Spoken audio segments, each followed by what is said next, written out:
ನಮ್ಮ ಸವಿತಾ ಸಮಾಜಕ್ಕೆ ನಾವಿದ್ದೀವಿ ಅಂತ ತೋರಿಸ್ತಾ ಇದ್ದಾರೆ. ಯಾಕೋ ಏನೋ ಗೊತ್ತಾಗ್ಲಿಲ್ಲ. ಮತ್ತೆ ಕೆಲವರು ಭಿನ್ನಾಭಿಪ್ರಾಯಗಳು ಸ್ವಯಂ ಪ್ರೇರಿತವಾಗಿ ತೆಗೆದುಕೊಳ್ತಾ ಇದ್ದಾರೆ. ಕಾರಣ ಇರಬಾರ್ದಾಗಿತ್ತು. ನನ್ನ ನಮಸ್ಕಾರಗಳು. ನಾವು ಚಿಕ್ಕ ಹುಡುಗ ಇದ್ದಾಗ ಕೂಡ ನಾನು ಸ್ಕಾಲರ್ಶಿಪ್ ಪಡ್ಕೊಂಡಿದ್ದೆ ಇದೇ ವಿದ್ಯಾಭೂಷಣ ಕಲಾಭಿವೃದ್ಧಿ ಟ್ರಸ್ಟಿಂದ. ಇನ್ನೂ ನೆನಪಿದೆ. ಆದರೆ ತುಂಬ ಗ್ಯಾಪ್ ಬಂತು.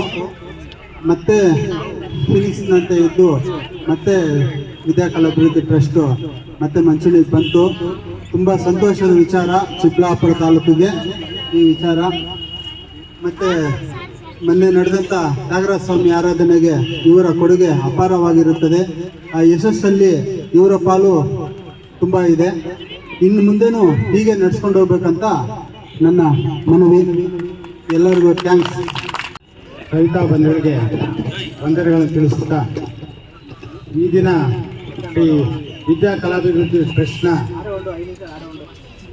ಮಕ್ಕಳಿಗೆ ಉಚಿತ ಬುಕ್ಸು ಬ್ಯಾಗ್ ವಿತರಣಾ ಕಾರ್ಯಕ್ರಮಕ್ಕೆ ಆಗಮಿಸಿದಂಥ ಎಲ್ಲ ನನ್ನ ತಾಲೂಕಿನ ಅಕ್ಕ ತಂಗಿಯರಿಗೆ, ಅಣ್ಣ ತಮ್ಮದವರಿಗೆ ಹೃದಯಪೂರ್ವಕ ಧನ್ಯವಾದಗಳನ್ನು ತಿಳಿಸ್ತಾ ಇದ್ದೀನಿ.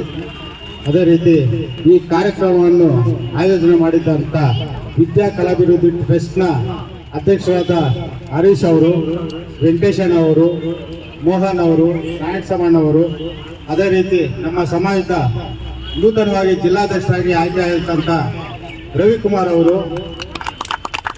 ಮತ್ತೆ ನಂದಿ ಮುನ್ನರ್ಸಣ್ಣ ಅವರು ಕಲಾವಿದರ ಸಂಘದ ಅಧ್ಯಕ್ಷರು, ಇವರೆಲ್ಲ ಕಾರ್ಯಕ್ರಮ ಕಾಣಿಸಿದ್ದಾರೆ. ಇವ್ರಿಗೆಲ್ಲರಿಗೂ ಹೃದಯಪೂರ್ವಕ ಧನ್ಯವಾದಗಳನ್ನು ತಿಳಿಸ್ತಾ ಇದ್ದೀನಿ. ಬಂಧುಗಳೇ, ನಮ್ಮ ತಾಲೂಕಿನಲ್ಲಿ ನಮ್ಮ ಸಮಾಜದ ಸವಿತಾ ಸಮಾಜ ಅಂದರೆ ಎಲ್ಲೋ ಏನೋ ಒಂದು ಇದಿರಲಿಲ್ಲ.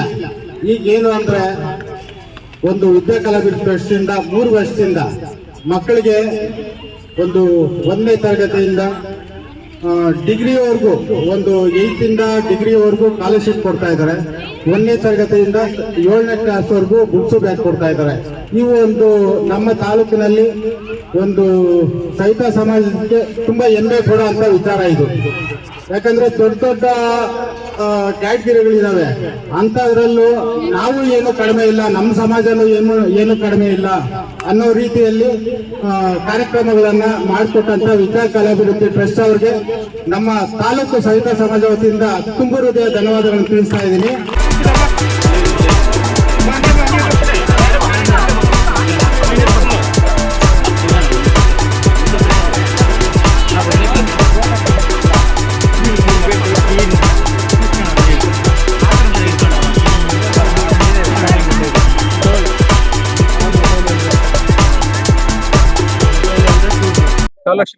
ಬ್ಯಾಗ್ ವಿತರಣೆ ಮಾಡಿಸಿದ್ದಾರೆ ಸರ್. ಇವತ್ತು 1ನೇ ತರಗತಿಯಿಂದ 7ನೇ ತರಗತಿವರೆಗೂ ಪುಸ್ತಕ, ಬ್ಯಾಗ್, ಜಾಮಿಟ್ರಿ ಬಾಕ್ಸ್, ಮುಗಿ ಪುಸ್ತಕ ನಾವು ವಿತರಣೆ ಮಾಡ್ತಾ ಇದ್ದೀರಿ. ನಾವು ಪ್ರೆಸಿಡೆಂಟ್ ಆಗಿ ಈ ಟ್ರಸ್ಟ್ ಅಲ್ಲಿ 2 ವರ್ಷ ಆಯ್ತು. ನಾವು ಪ್ರೆಸಿಡೆಂಟ್ ಆದವನಿಂದ ನಮ್ಮ ಟೀಮ್ ಎಲ್ಲಾನು ನಮ್ಮ ಸಹಕಾರ ಕೊಟ್ಟು 2 ವರ್ಷದಿಂದ ನಾವು ಈ ಕಾರ್ಯಕ್ರಮ ನಾವು ಮಾಡ್ತಾ ಇದ್ರಿ. ಮೊದ್ಲಿದ್ದವರು ಸರಿಯಾಗಿ ಮಾಡ್ತಾ ಇರಲ್ಲ.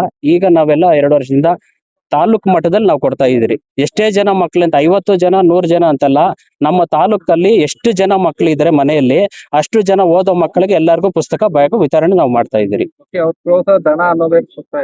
ಸರ್, ಈಗ ಮುಂದಿನ ತಿಂಗಳಿಂದ ನಾವು ಅರ್ಜಿ ಕಾಲ್ಫಾರ್ ಮಾಡ್ತೀರಿ. 8ನೇ ತರಗತಿಯಿಂದ SLC ವರೆಗೂ, ಡಿಗ್ರಿ, ಡಿಪ್ಲೊಮಾ, ಇಂಜಿನಿಯರಿಂಗ್ ಎಲ್ಲ ತರಗತಿವರೆಗೂ ನಾವು ಈಗ ಸ್ಕಾಲರ್ಶಿಪ್ ನಾವು ಕೊಡ್ತಾ ಇದ್ದೀರಿ. ಮುಂದಿನ ತಿಂಗಳಿಂದ ಅರ್ಜಿ ಕರಿತೀರಿ. ಆಮೇಲೆ ಅವ್ರಿಗೆ ಕೆಲವರಿಗೆ 85% ಮಾಡಿರೋಂಥವ್ರಿಗೆ ಪ್ರತಿಭಾ ಪುರಸ್ಕಾರ ಮಾಡ್ತಾ ಇದ್ರಿ ನಮ್ಮ ಸಮಾಜದಲ್ಲಿ. ಸರ್ ಒಂದು 2 months ಆಗುತ್ತೆ ಸರ್. ಇದು ಅರ್ಜಿ ಎಲ್ಲ ಕರೆದು ಇವಾಗ ರಿಸಲ್ಟ್ ಬಂದ್ಮೇಲೆ ನಾವು ಅದನ್ನೆಲ್ಲ ತಗೊಬೇಕಾಗುತ್ತೆ. ನನ್ನ ಹೆಸರು ಚಂದ್ರಿಕಾ ಅಂತ. 2 ವರ್ಷದಿಂದ ಬುಕ್ಸ್ ಬ್ಯಾಗ್ ಎಲ್ಲ ಕೊಡ್ತಾ ಇದ್ದಾರೆ. ತುಂಬಾ ಖುಷಿ ಆಗ್ತಿದೆ. ಹೆಂಗೆ ಮುಂದುವರ್ಸ್ಕೊಂಡು ಹೋಗ್ಬೇಕು ಅಂತ ಕೇಳ್ಕೊತೀನಿ ಸರ್. ಇನ್ನು ಮುಂದೆ ಮಕ್ಕಳಿಗೆ ವಿದ್ಯಾಭ್ಯಾಸಕ್ಕೆ ಸ್ಕಾಲರ್ಶಿಪ್ ಇನ್ನು ಎಲ್ಲ ಮಾಡ್ಬೇಕು. ನಮ್ಮ ಮಕ್ಕಳು ಎಲ್ಲ ಈ ನಮ್ಮ ಸಮಾಜ ಹಿಂದೆ ಉಳ್ದಿದೆ. ಬೇರೆಯವರೆಲ್ಲ ಮುಂದೆ ಬರ್ತಿದ್ದಾರೆ. ನಮ್ಮ ಮಕ್ಕಳು ಚೆನ್ನಾಗಿ ಇದ್ ಮಾಡ್ಬೇಕು ಅಂತ ಕೇಳ್ಕೊತೀನಿ. ಇನ್ನು ಮುಂದೆ ಇನ್ನೂ ಚೆನ್ನಾಗಿ ಇವರು ಎಲ್ಲ ಸ್ಕಾಲರ್ಶಿಪ್ ಆಗಿರ್ಲಿ, ಮಕ್ಕಳ ಎಜುಕೇಶನ್ ಎಲ್ಲದಕ್ಕೂ ಇವರು ಸಪೋರ್ಟ್ ಮಾಡ್ಬೇಕು. ಈ ಸಂಘ ನಿಮ್ಗೆ ಯಾವ ರೀತಿ ಸಪೋರ್ಟ್ ಮಾಡ್ಬೇಕು ಅನ್ಕೊಂಡಿದ್ದೀರಾ? ಅದೇ ಸರ್, ಮಕ್ಕಳು ಎಜುಕೇಶನ್ಗೆ ಆಗಿರ್ಬೋದು, ಮತ್ತೆ ಆರೋಗ್ಯ ಸಮಸ್ಯೆ ಇರುತ್ತೆ, ಮೆಡಿಕಲ್ ಮತ್ತೆ ಎಲ್ಲದಕ್ಕೂನು. ಈಗ ಎಲ್ಲಾನು ಒಂದೇ ಸಲ ಇದ್ ಮಾಡ್ಕೊಳಕ್ ಆಗಲ್ಲ ಅವ್ರಿಗೂನು. ಈಗ 2 ವರ್ಷದಿಂದ ಇದ್ ಮಾಡ್ತಾ ಇದೆ, ಹಂತವಾಗಿ ಮಾಡ್ಕೊಡ್ಬೇಕು ಅಂತ ಕೇಳ್ತೀನಿ. ಸರ್, ಈ ದಿವಸ ನಮ್ಮ ಸವಿತಾ ಸಮಾಜದ ಬಡ ಮಕ್ಕಳಿಗೆ 1ರಿಂದ 7ವರೆಗೂ ನೋಟ್ಬುಕ್ಕು, ಬ್ಯಾಗು ಇವೆಲ್ಲ ಕೊಡ್ತಾ ಇದ್ದೀವಿ. ಮುಂದಿನ ದಿನಗಳಲ್ಲಿ ಈ 8ನೇ ತರಗತಿಯಿಂದ ಡಿಗ್ರಿವರೆಗೂ ಅವ್ರಿಗೆ ಸ್ಕಾಲರ್ಶಿಪ್ ಕೊಡಬೇಕು ಅಂತ, ಆಮೇಲೆ SLC PUC ನಲ್ಲಿ ಮಾರ್ಕ್ಸ್ ಜಾಸ್ತಿ ಬಂದಿಗೆ ಪ್ರೋತ್ಸಾಹ, ಅವ್ರಿಗೆ ಎಂಕರೇಜ್ಮೆಂಟ್, ಪ್ರತಿಭಾ ಪುರಸ್ಕಾರ ಇವೆಲ್ಲ ಮಾಡಬೇಕು ಅಂತ ನಮ್ಗೆ ಯೋಚನೆ ಇದೆ. ಅದನ್ನ ಮಾಡ್ತೀವಿ. ಬೇರೆ ಇನ್ನೇನೇನು ಕಾರ್ಯಕ್ರಮ? ಸರ್, ನಾವು ಬೇರೆ ಈಗ ಮಾಸ್ ಮ್ಯಾರೇಜ್ ಮಾಡಬೇಕು ಅಂತ ಇದೆ.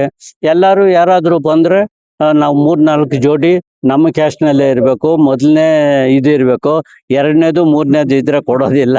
ಅದಕ್ಕೋಸ್ಕರ ಮೊದಲನೇದಾದ್ರೆ ನಾವು ಕೊಡ್ತೀವಿ, ಮಾಡ್ತೀವಿ. ಸುಮಾರು ಇವಾಗ ಎಷ್ಟು ಮಕ್ಕಳಿಗೆ ಬ್ಯಾಗ್ ವಿತರಣೆ ಮಾಡಿದ್ದಾರೆ? ಈಗ ಸುಮಾರು ಒಂದು 100ರಿಂದ 120 ಜನಕ್ಕೆ ಕೊಡ್ತಾ ಇದ್ದೀವಿ. ಬರೀ ನಿಮ್ಮ ಜನಾಂಗ ಮಕ್ಕಳು ಮಾತ್ರ? ನಮ್ಮ ಜನಾಂಗ ಮಾತ್ರ. 1ನೇ ಕ್ಲಾಸಿಂದ 7ನೇ 1ನೇ ಕ್ಲಾಸಿಂದ 7ನೇ ಕ್ಲಾಸ್ ವರೆಗೆ. Okay sir, thank you. ಬಿಟ್ಟು ಮುಂದಕ್ಕೆ ನಾವು ಈಗ ನಿಂತ್ಕೊಂಡಿರೋ ಜಾಗದಲ್ಲಿ ಏನಾದರೂ ಒಂದು ಭವನ ಕಟ್ಟಬೇಕು, ಯಾರಿಗಾದ್ರೂ ಒಂದು ಉಪಯೋಗ ಅಂತದು ಮಾಡಬೇಕು ಅನ್ನೋದು ಯೋಚನೆ ಇದೆ. ಇನ್ನೂ ಚೆನ್ನಾಗಿ ಇಂಪ್ರೂವ್ ಮಾಡಬೇಕು ಅನ್ನೋದು ಯೋಚನೆ ಇದೆ. ಅದನ್ನ ಮುಂದೆ ಮಾಡೋಣ. ರಾಜಕೀಯವಾಗಿ ಸರ್, ಅದು ಅವ್ರವ್ರ ಪರ್ಸನಲ್ ವಿಷಯ. ಇವಾಗ ವೀರಪ್ಪ ಮೊಯ್ಲಿ ಅವರಿದ್ದು ನಿಮ್ಮ ಬೆಂಬಲಾಗಿ, ಇವಾಗ ಯಾರನ್ನ ನಾಯಕರಾಗಿ ನೀವು ಆಯ್ಕೆ ಮಾಡ್ತೀವಿ?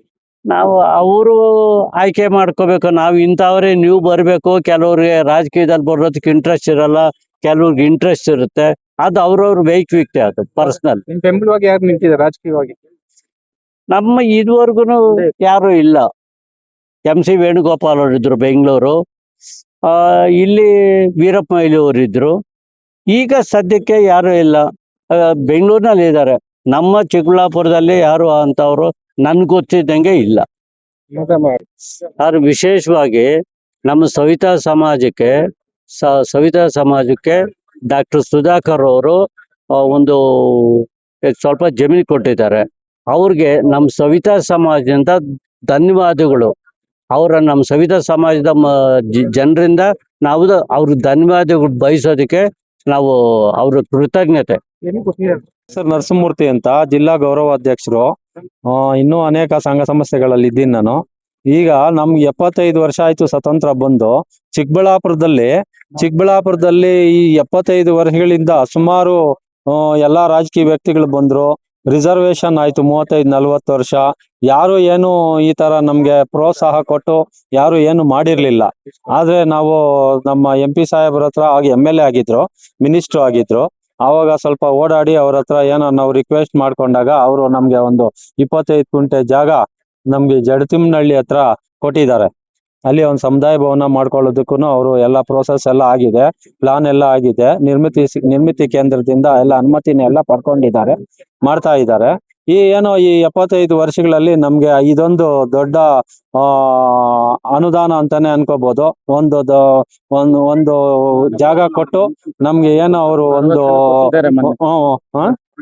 ಭರವಸೆನು ಕೊಟ್ಟಿದ್ದಾರೆ, ಮಾಡಿಸ್ಕೊಡ್ತೀನಿ ನಾನು ಅಂತ. ಆದ್ರೂ 1 ಕೋಟಿ ರೂಪಾಯಿ ರಿಲೀಸು ಆಗಿದೆ. ಓಡಾಡ್ತಾ ಇದ್ದೀವಿ. ನಿರ್ಮಿತಿ ಕೇಂದ್ರದಿಂದ ನಮ್ಗೆ ಮಾಡ್ತೀವಿ ಅಂತ ಅವರೆಲ್ಲ ಕರೆದು ನಮ್ಮ ಡೈರೆಕ್ಟರ್ಗಳನ್ನ ಎಲ್ಲ ಕರೆದು ಹೇಳಿದ್ದಾರೆ.